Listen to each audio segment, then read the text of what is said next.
the mountains of the Indonesian island of Sulawesi lives a family that, once every few years, does something extraordinary. They open their grandfather's grave.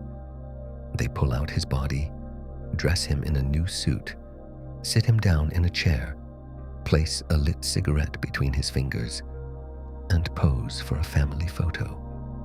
All of them together. The body has been dead for 10, 20, sometimes 50 years. And yet it's dressed, groomed, sometimes even wearing the glasses it wore in life, just the way the family remembers him. This ritual is called manene. For the people of Tana Toraja, it is not shocking or frightening. It is the most intense expression of love they know. Get comfortable.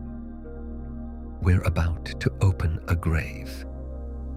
Picture this. It's an August morning in a mountain village in southern Sulawesi. A family gathers at a stone tomb carved into a cliff face. Sometimes it's a cave, sometimes a concrete structure that looks like a small house. They open heavy doors or slide away a rock. Inside, in wooden coffins or simply wrapped in cloth, lie their ancestors. Some died 5 years ago, others 50. They pull them out into the sunlight, and this is where manene becomes the unforgettable experience that it is for everyone who has ever witnessed it. The family sits around the body and gets to work. Old, faded cloth comes off. The body is carefully wiped down, sometimes with a soft brush, sometimes just by hand. Any insects or mold, if present, are removed. And then comes the most important part: new clothes. Some of the deceased receive traditional Toraja attire. Others get a modern shirt and trousers, exactly like the ones they wore in life. Elderly women get new headscarves. Men get hats. Glasses, if the deceased wore them in life, go back on. And then, if he liked to smoke, a lit cigarette is placed between his lips or his fingers, a gesture that has made photographs of this ritual some of the most shared and most shocking images on the internet. The body is sometimes seated in a chair. Other times the family props it up standing for the photo. Children, grandchildren, great-grandchildren all gather around.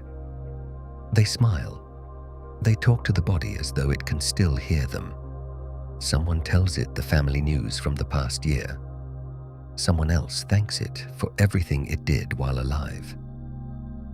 This is not mourning. This is a visit. The question everyone asks the first time they hear about manene is, how are these bodies even still here after all these years, let alone able to be dressed and seated? The answer begins long before the burial itself. The Toraja do not bury their dead right away.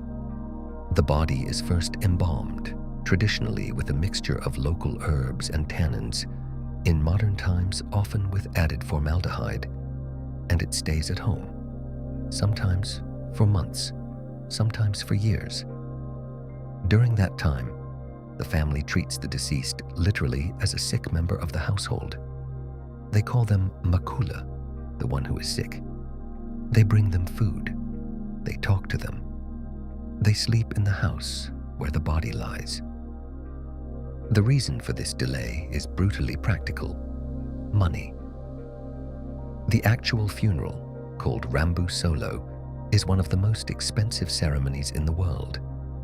It can require the sacrifice of dozens of water buffalo, a single one of which, if it has rare spotted coloring, can cost thousands of dollars.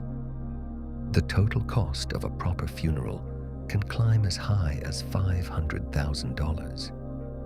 Families spend years saving for it, and until they have enough, the deceased waits at home. Only after the body is finally buried, in a rock tomb, a stone crypt, or a carved ledge high in a cliff face, does the second chapter begin. And it never fully closes. Once every 3 to 5 years, usually in August after the harvest, the family returns. They open the grave again, and the entire process of dressing, cleaning, and photographing repeats. The mountains of Tana Toraja also offer one natural advantage the Toraja have unknowingly relied on for centuries. The cooler climate at high altitude slows decomposition. Combined with traditional embalming and modern formaldehyde, it allows some bodies to remain recognizable for decades, long enough for grandchildren to dress their grandfather in a new suit and still recognize his face. The ritual has its own founding myth, told in the village of Barupu, where it is said to have originated. A hunter named Pong Rumasek is said to have once stumbled upon an abandoned, decomposing body in the forest. Instead of leaving it, he carefully cleaned it, dressed it, and gave it a proper burial. From then on, in his family, and gradually across the region, the custom took root of returning to one's dead and caring for them, instead of forgetting them after the funeral. When photographs and videos of Manene first reached audiences outside Indonesia, the internet reacted exactly as you'd expect. Shock, fascination, and for plenty of people, deep revulsion. Comments under viral videos split into two camps. Some called the ritual morbid and unthinkable. Others described it as one of the most beautiful expressions of ancestral respect they had ever seen. For the Toraja themselves, this outside reaction is puzzling. From their point of view, they're not doing anything strange. They're not digging up the dead out of horror or some obsession with death. They do it for the same reason other cultures bring flowers to a grave, to show that they have not forgotten the people they loved. They just bring a new suit and a cigarette instead of a bouquet. A bouquet and a cigarette are just the beginning of what Manene actually involves, because before a body even gets to the dressing part, it goes through something that in another culture would look like a nightmare, and in Tana Toraja is completely normal. A tomb is not opened in silence. It's opened with a crowd around it. Children run between the adults. Someone carries a basket of food for the feast that will follow. There's music, laughter, conversation. The atmosphere feels more like a family reunion than what we in the West would call a funeral rite.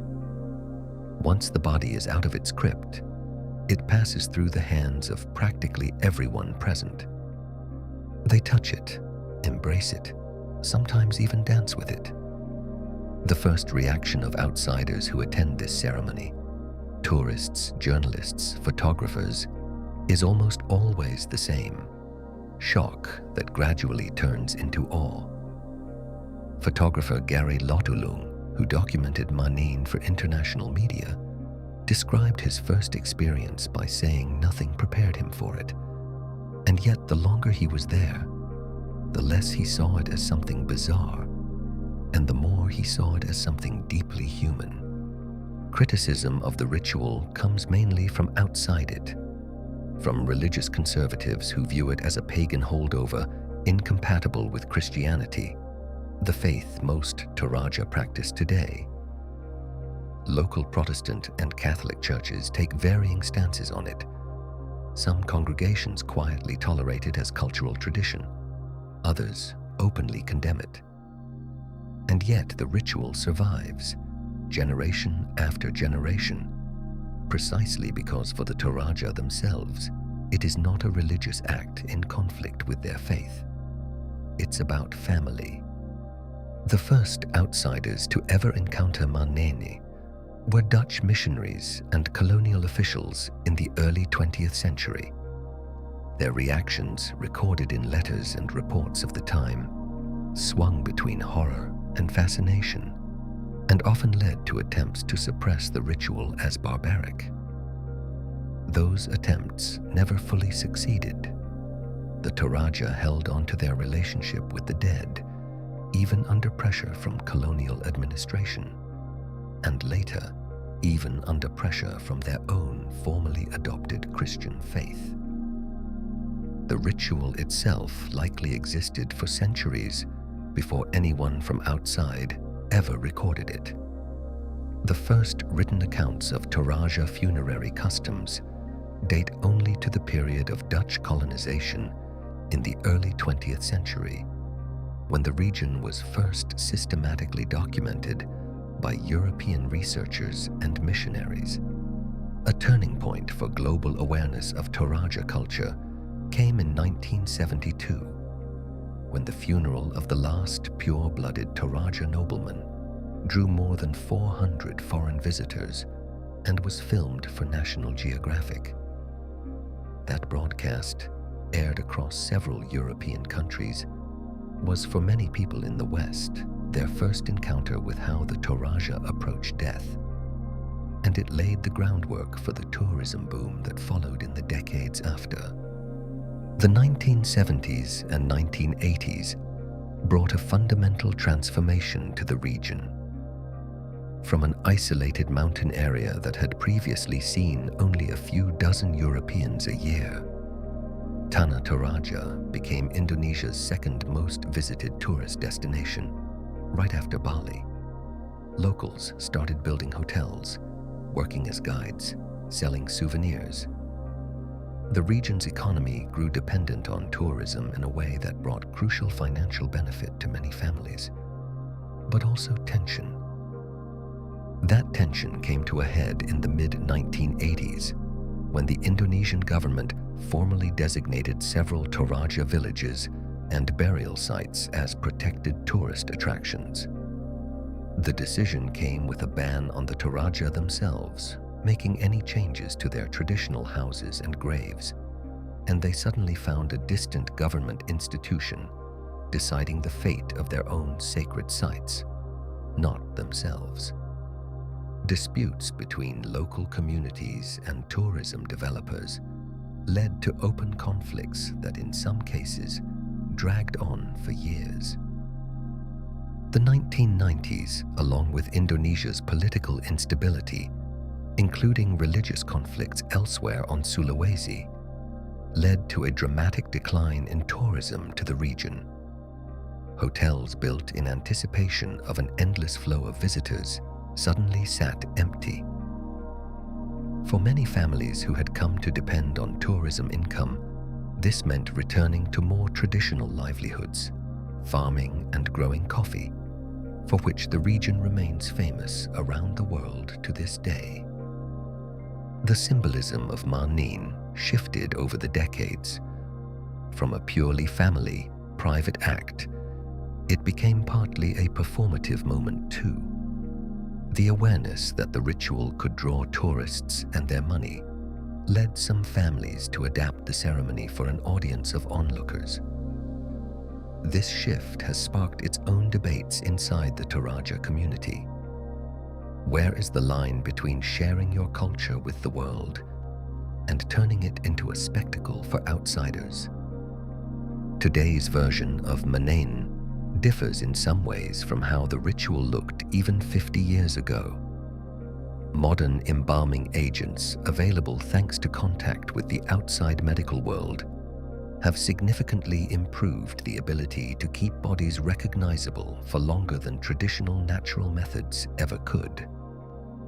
Photography has become an essential part of the modern ritual in a way earlier generations never knew. Families today routinely take dozens of photos with the exhumed body on smartphones, shared instantly with relatives who couldn't attend in person, often because they live and work far away, in Jakarta or even abroad. Manene has become a way to hold together families scattered by labor migration, a moment when even the ones who left come home, at least once every few years. A generational shift is visible too in how young Toraja approach the ritual.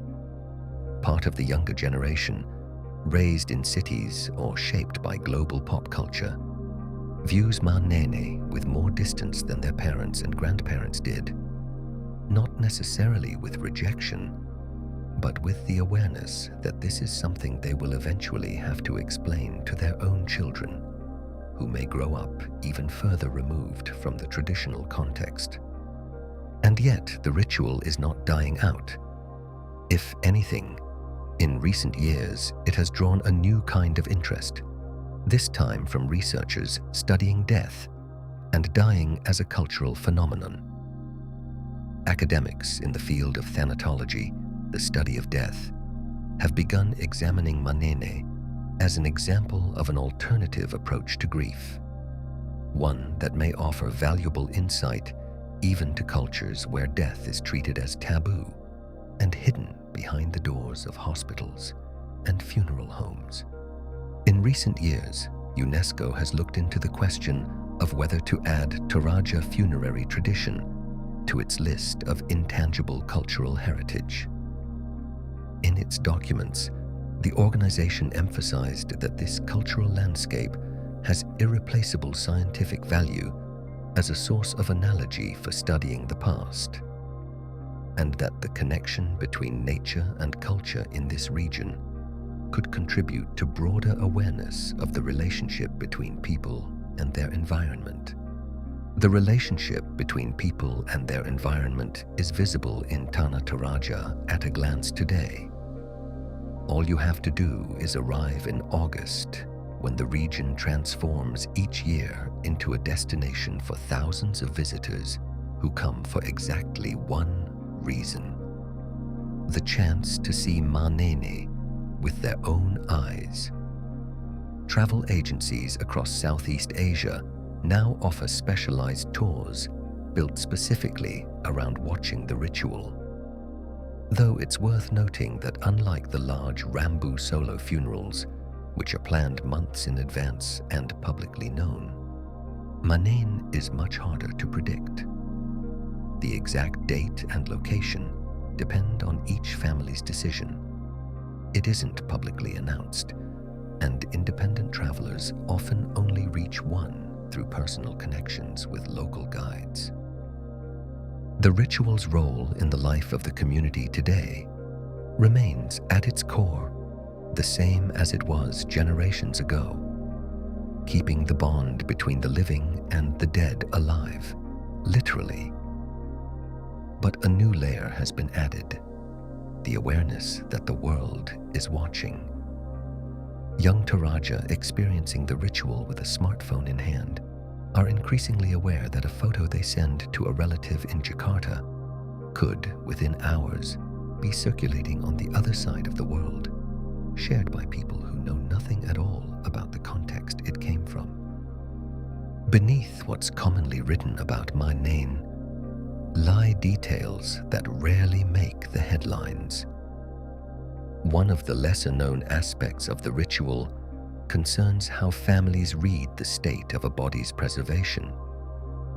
For the Toraja, a well-preserved body is considered a blessing, a sign that the deceased's soul is at peace, and that the relationship between the family and the ancestor remains intact. Faster decay, on the other hand, can raise concern in some families that additional rituals or offerings are needed to repair the relationship with the spirit world. There is also a special category of graves reserved exclusively for infants and very young children who died before their teeth came in, the so-called baby trees. A child's body was placed into a small hollow carved into the trunk of a growing tree, which gradually closed over it as the tree continued to grow. The idea was that the tree would literally absorb the child back into the cycle of nature, so it became part of something alive and growing, even though it could not live itself. These tree graves, where they have survived to this day, are not part of Manene in the traditional sense. Nobody opens them or dresses them. They remain sealed forever, the one type of Toraja grave that works in exactly the opposite way from all the others. A lesser-known fact is that not all families perform manene with the same frequency or the same scale. Wealthier families, able to fund large feasts and maintain elaborate rock tombs, tend to perform the ritual more often and with greater ceremony. Poorer families may perform it rarely, once every 5 years or more, on a much smaller scale, sometimes just with immediate family, without a large feast for the whole village. The social inequality that runs through the entire Toraja funerary system from birth continues, it turns out, even after death. An interesting, often overlooked detail is the role of women in the actual act of dressing the bodies. While the public, visible part of the ritual, the feast, the music, the photographs, tends to be a community-wide affair, the intimate work of cleaning and dressing the body itself usually falls to women from the immediate family, often daughters or granddaughters of the deceased. This labor, physically and emotionally demanding, often goes unmentioned in family histories, even though it is the heart of the entire ceremony. Manene is not about death. That's what the Toraja themselves repeatedly tell outsiders who ask about the ritual with a question full of unspoken horror in their voice. It's not about what happened. It's about what continues. In a culture where the dying are spoken of as sick, not as dead, where a body isn't buried until the family has the means and the strength to say goodbye properly, and where a grave is opened again and again, not out of fear, but out of love, death stops being something that happens once and is over. It becomes part of the family calendar, just like birthdays or weddings. Maybe that's the most important thing to take away from the story of Manene. Not the fascination with mummified bodies in fresh suits, but the question the Toraja ask differently than most of the world does. What if death weren't the end of the conversation with the people we loved? What if it were just another stop on a journey? One we regularly mark by coming back, opening the door, and telling them what's new. Thank you for being here.